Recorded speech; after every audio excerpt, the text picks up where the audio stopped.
Amor por quem? Por nós. Diga por mim. Por mim que ele fez isso. Para me salvar. Para me libertar. Para me tirar do engano. Para nos desviar da morte eterna. Oh, glória a Deus. Mas agora, quando chega a hora nona, a hora sexta, se aproxima a escuridão sobre a terra. Isso foi ao meio-dia, do meio-dia até uma completa, absoluta escuridão. Até as 3 horas, uma completa e absoluta escuridão. Isso não poderia ter sido um eclipse, de jeito nenhum, poderia ter sido um eclipse, porque sabemos que foi na Páscoa, e durante a lua cheia, a Páscoa durante a lua cheia, o Sol e a Lua não estavam em posições certas para um eclipse. Não podia ser de jeito nenhum um eclipse. Alguns cientistas, estudiosos, aí dizem que foi um eclipse, não tem nada a ver com o eclipse, porque eles não estavam em direção para acontecer, na mesma rota para acontecer um eclipse. Isso foi um milagre de Deus mesmo. Ali foi Deus falando. Deus mostrando que ele estava no controle. Como ele nunca perdeu o controle de nada. Tudo que acontece debaixo do sol é a vontade de Deus. Havia profecias, 5 profetas profetizaram a vida de Jesus. 5 profetas falaram sobre o que ia acontecer com Jesus, até o preço da moeda que seria pago 520 anos antes. 600 anos antes, já os profetas anunciavam a vinda de Jesus. Por isso que nós temos que entender que a Bíblia, a palavra de Deus, sempre vai se cumprir. Tome isso como uma lição. A palavra de Deus é real. Assim como Deus é real, assim como Jesus é real, assim como o Espírito Santo é real, a palavra de Deus também é real. Ela se cumpre, vai se cumprir sempre, é a mesma ontem, hoje, sempre, com poder e glória de Deus. O profeta Amós, em 8:9, diz: sucederá que naquele dia, diz o Senhor, Deus, que farei que o sol se ponha ao meio-dia, e em pleno dia cobrirei a terra de trevas. Que dia foi esse? O profeta Amós já profetizava isso. Foi esse momento de 3 horas, de meio-dia até as 3 da tarde, onde Jesus estava ali agonizando e proferindo essas palavras, essas 7 frases que ele declarou naquele momento de sofrimento. Amós 8:9, anotei para você ler um pouquinho mais, o antes e o depois. Isso tudo faz parte do nosso crescimento espiritual.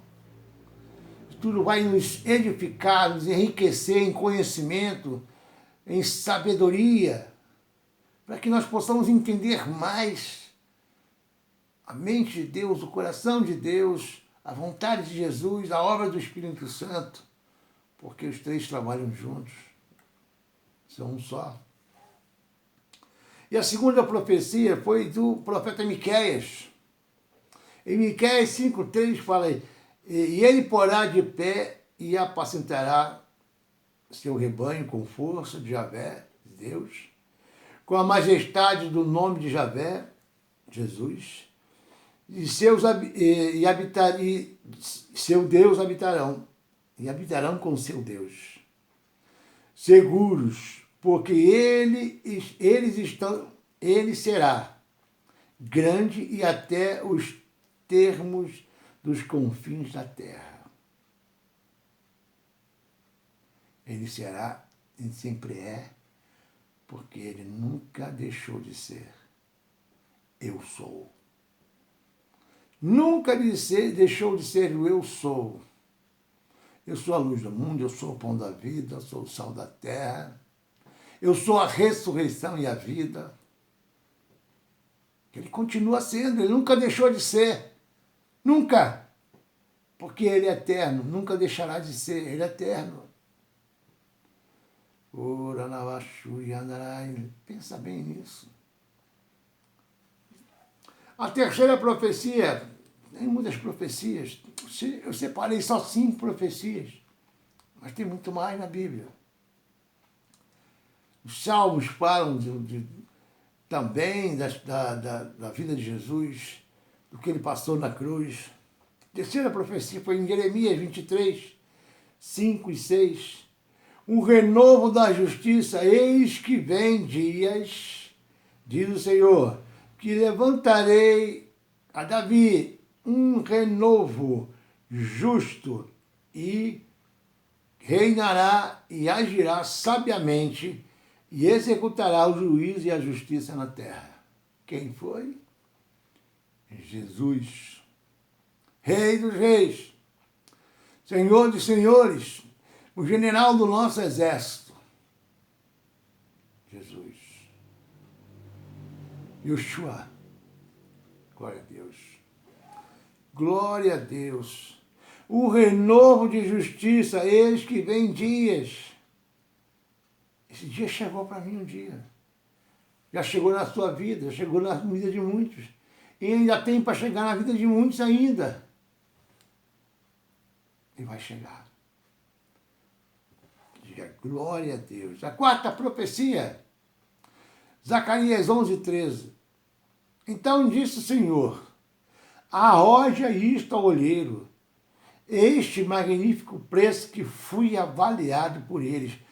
Tomei as 30 moedas, lá, 520 anos, Zacarias já profetizava isso, 520 anos atrás, antes de Jesus. Tomei as 30 moedas de prata e as arrojei ao olheiro na casa do Senhor. Ou seja,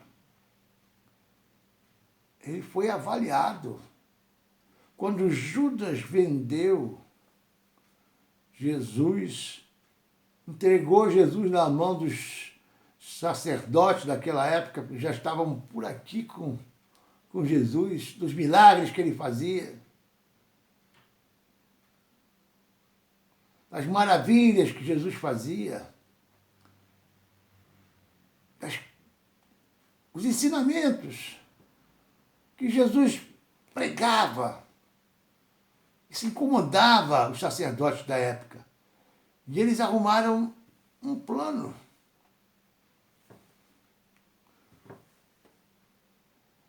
E Judas foi usado por Satanás. E botaram um saquinho de moeda na mão de Judas. E aí estava exatamente aquilo que nós lemos aqui agora. Fui avaliado por 30 moedas de prata. E depois que prenderam Jesus, que Judas se arrependeu, ele foi e quis devolver essas moedas.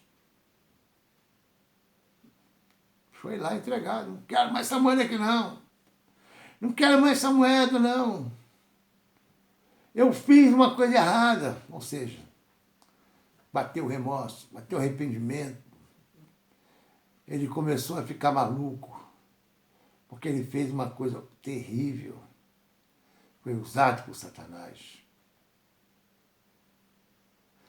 E os sacerdotes falaram, não vamos colocar esse dinheiro mais no cofre da casa do Senhor, não. Vamos comprar um campo de sangue. Colocaram o nome do lugar de campo de sangue.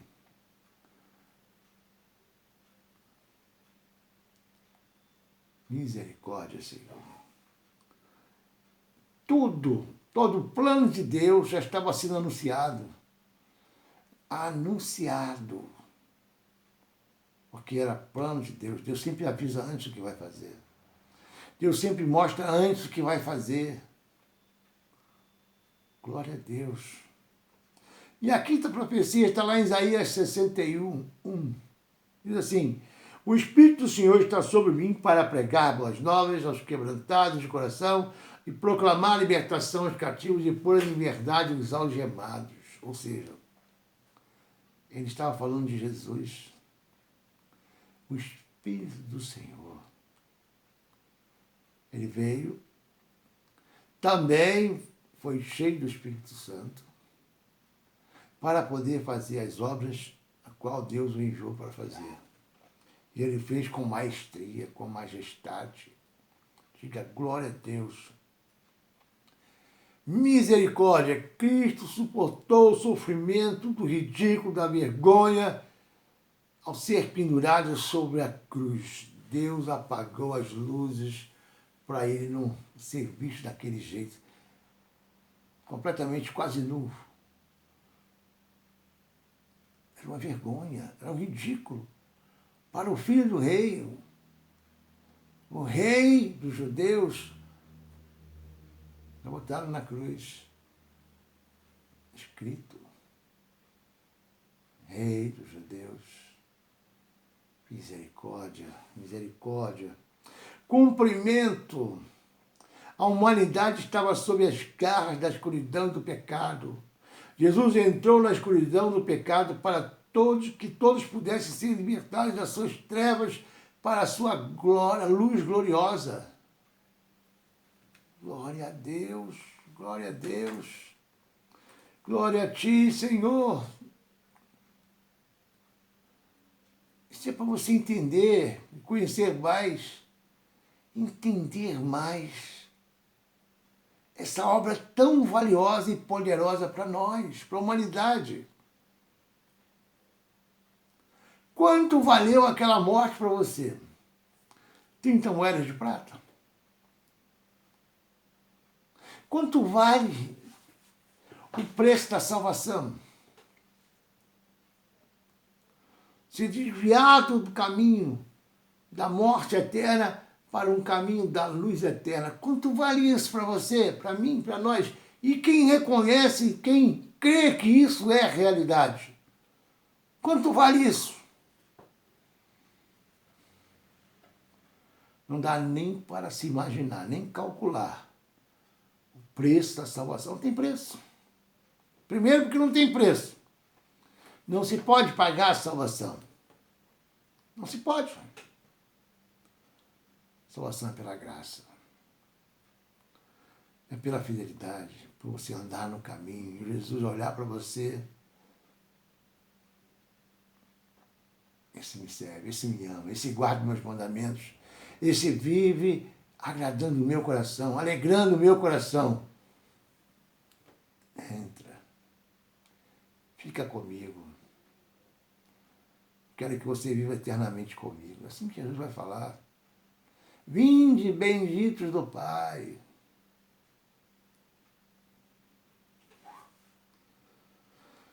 Ah, Senhor. E a hora nona bradou Jesus em alta voz, Eloí, Eloí, lama sabachthani. Que traduzido é que, meu Deus, por que me desamparaste? O que podemos descobrir dessas palavras duradouras do nosso Senhor? A profecia. Muito havia sido profetizado sobre a vinda do Senhor e a crucificação pelos profetas antigos. Muito foi profetizado. Nós lemos aqui agora 5 profetas.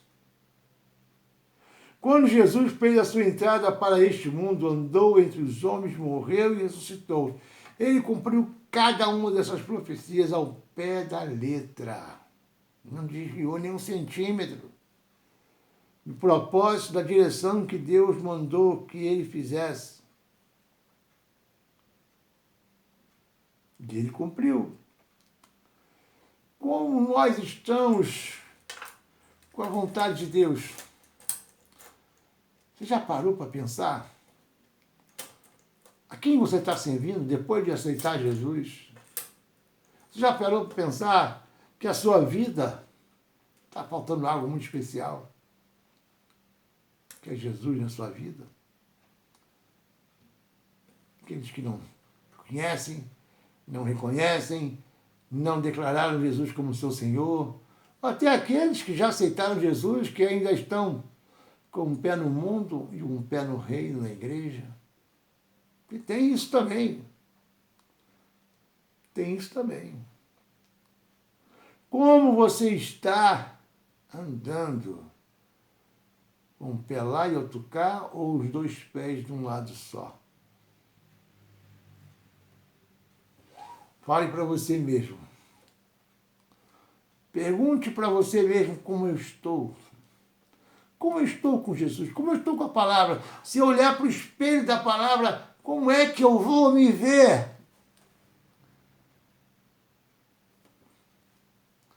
Como um homem fiel a Deus?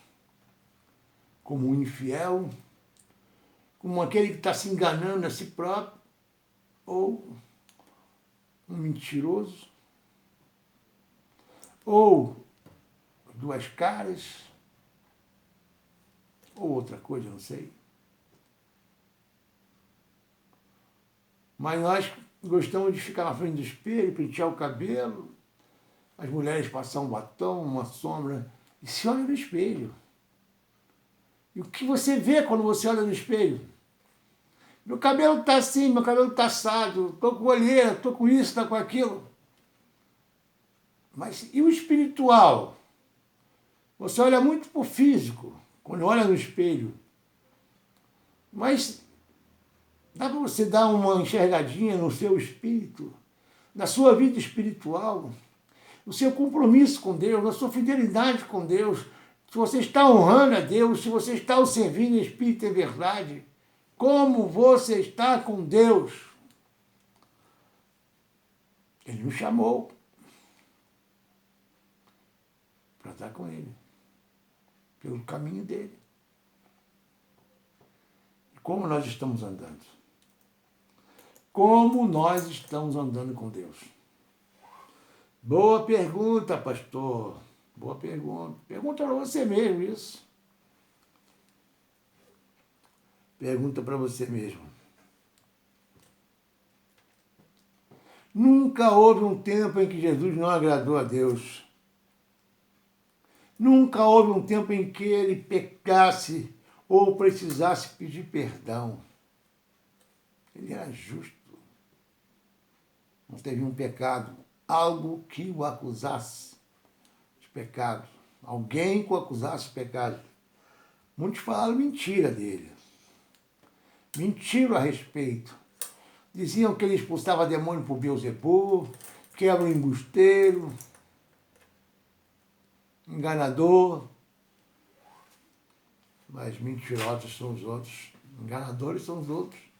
Os próprios sacerdotes eram gananciosos. Diziam, mas não eram de Deus.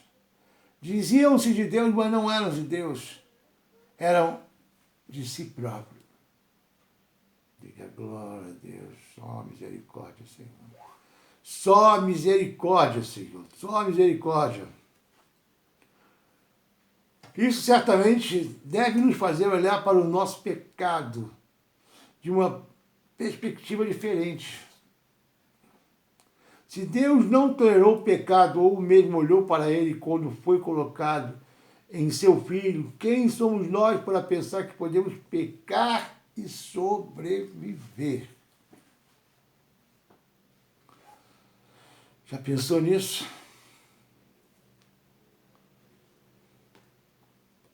Existe um caminho, Jesus vem nos ensinar. Se confessarmos nossos pecados, ele é fiel e justo para nos perdoar e lançar os nossos pecados no mar do esquecimento.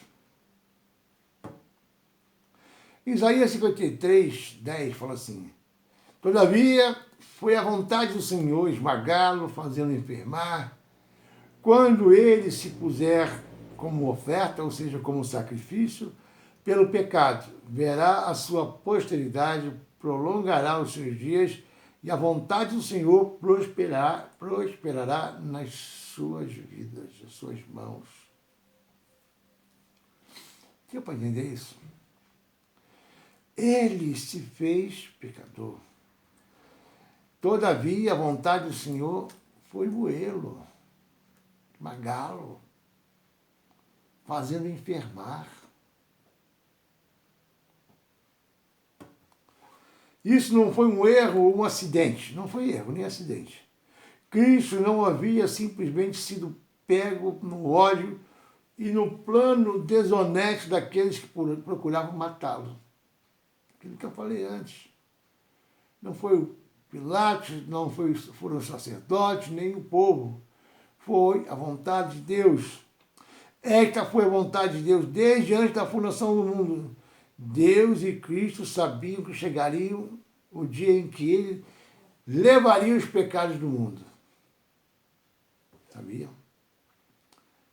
E o justo juízo de Deus em seu corpo. Justo juízo de Deus no seu corpo. Eu não sei sobre você, mas eu dei um novo olhar ao amor de Deus por nós. Que amor é esse? Um Deus que se preocupa, Criador dos céus, da terra, do mundo, de todos os planetas, de tudo que existe, se preocupar comigo, com você, um grão de nada no meio desse planeta, do mundo, ele se preocupar com a minha salvação, com a sua salvação. Que amor é esse? Onisciente, onipresente e onipotente. Ele está em todos os lugares, conhece tudo, tem todo o poder para fazer aquilo que ele quer. Amém? Amém? Glória a Deus. A provisão.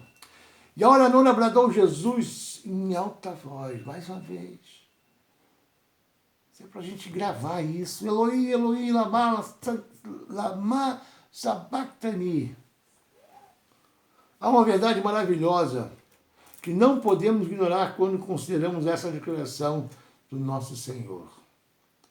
Ele não tinha ido ao Calvário sem propósito.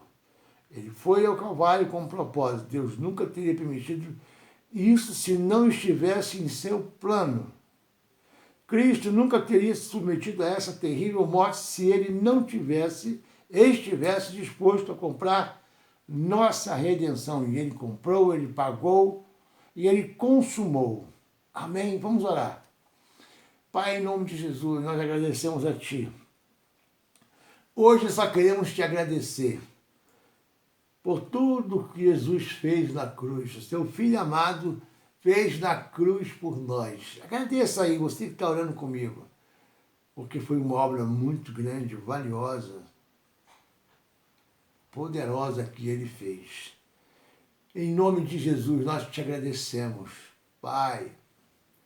Jesus, Filho de Deus, nós Te honramos, queremos Te honrar cada dia mais, porque tudo que Tu fizeste na cruz foi para nos fazer o melhor, foi para nos fazer ser melhor e viver melhor para Ti, para Deus, porque esta é a vontade de Deus. Muito obrigado, Senhor.